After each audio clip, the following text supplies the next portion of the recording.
Do you believe that Josh Allen and the Bills can bounce back against the MVP frontrunner, in our opinion, Lamar Jackson and the Ravens? Yeah, I think that they can. It's a little bit difficult just based off of what their injury report is going to look like when it comes out on Wednesday. Because when we look back to last week and what their injury report was going against Miami, I mean, it looked like an infirmary list with how many defensive players that were injured and didn't end up playing. I would almost say like 4 to 5 starters from Buffalo's defense last week didn't play due to injury. And not only that, you have Micah Hyde that's out for the rest of the year with a neck injury. And then there's multiple other players on the defensive side of the ball that are dealing with injuries. So there's a very good chance that Lamar Jackson and that Ravens offense can exploit some of the injuries that the Bills are facing on the defensive side of the ball right now. And it leads me to believe that the Ravens are going to put points on the board here. I don't know if it's going to mean that they're going to win, but I think Lamar Jackson and really the dual threat aspect that he brings with the Ravens, there's going to be a lot of opportunities for them to score touchdowns here. Now, when it comes to the Bills, they definitely had a letdown game offensively. They only put up 17 points. Granted, the team scored 19 because the other two were based off of a butt punt safety. But there were some opportunities that the Bills missed to score points against the Dolphins. And I do think that they're going to look back at the tape. They're going to see the mistakes that they made. The biggest one of note was probably Josh Allen missing that connection on fourth down. It was basically within like the 5 yard line. It would have probably been a very easy touchdown, basically at the far right pylon, but he missed that throw, and they missed some other opportunities throughout the game to kind of put the game in their hand. But that's what happens. You lose divisional games that are super competitive, and you try to get it back the next week. And I think going up against this Ravens defense, I think that Josh Allen's going to be able to exploit this weakened Ravens secondary, just because when I look at the Ravens last week, granted they did win 37-26 against New England, but Mac Jones was able to find Devontae Parker multiple times against that secondary. And Devontae Parker probably had his biggest performance of the season so far, with he had 5 catches and was almost averaging 35 yards per catch.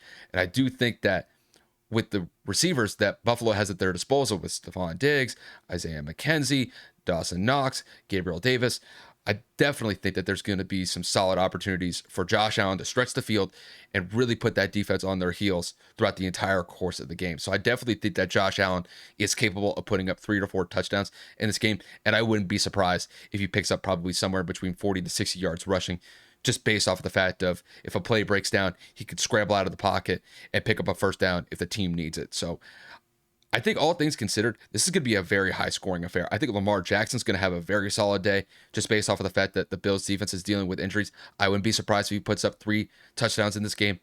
But I like the Bills here. I think the Bills are going to get back together just based off of the fact that they came so close to beating the Dolphins on the road last week. I have the utmost confidence that Josh Allen is going to be a man on a mission this upcoming week.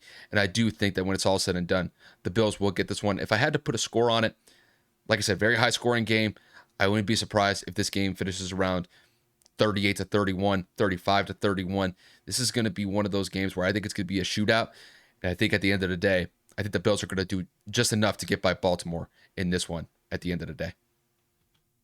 I'm going to have to strongly disagree with you. I have the injury report pulled up. It looks like a Christmas list from a toddler. That's how long it is. Dude, we're talking about at least 15 people injured.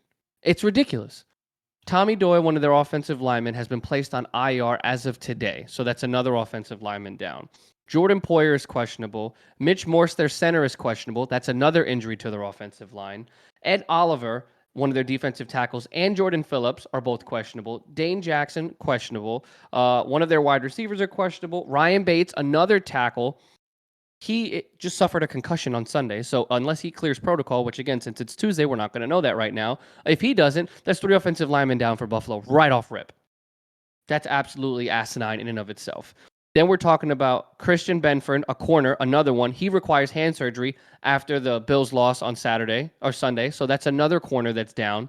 And the list just continues to go on and on with players that are on injured reserve. And obviously, Kyle already alluded to with Micah Hyde being out for the year. This immediately impacts my decision. Lamar Jackson and the Ravens, I feel, are going to annihilate Buffalo. Josh Allen's going to have to be running for his life. He might even have to rush and lead the team in rushing. Shocker, I know, right? It's crazy. He might have to lead the team in rushing yards. Kyle, it's kind of comical because we've never called that before. And I think that he's going to be forced to make a lot of decisions he's not going to have the time to really think about. And if he's forced to scramble out of the pocket, throw on the move, throw off of his back feet, the Ravens may take advantage. We know that Marcus Peters and Marlon Humphreys are very good at adjusting and making adjustments within game because they're one of the better corners in the league. And I think that Lamar Jackson, with the MVP campaign that he's currently going on right now, the fact that he is pushing himself for a contract, the fact that he bet on himself, and the way that he's performing thus far in the season shows that he's not scared of anybody. And right now, I guarantee you, Lamar smells blood in the water. Buffalo is not Buffalo at full capacity. And I think that if excuse me, I had a burp. If the Ravens are able to take advantage of these injuries, capitalize on all their offensive possessions, and Lamar is able to run that RPO as effectively as we know he can, who's to say this game doesn't get blown out of proportion? I'm not saying that Josh Allen and the offense don't have the capabilities to keep up, but if Josh can't throw the ball or stand up straight in the pocket or is being rushed consistently, I don't necessarily know how long that's going to be able to last. Josh Allen does best when he has time to throw and can make clear, concise decisions within the pocket. And if he's rushed out or if it's a designed quarterback run or a play action rollout, that's different. When a play is designed for you to take a 3 or 5 step drop and you have 0 seconds to make a decision and scan the field to make a read, I don't think he's going to be able to be Josh Allen to the fullest extent of his capabilities. So I got Baltimore winning this game. I don't want to give blowout potential, but I wouldn't be surprised if this one got out of hand pretty quickly. I'm going to go out here and say that it's going to be a high-scoring affair because Josh is going to try to keep it close, but I think in the second half, Baltimore runs away with this, and I think this could get anywhere from 35-24, 35-28. I got Baltimore winning this game, taking a 3-1 record, and Buffalo slides down to 2-2 this week.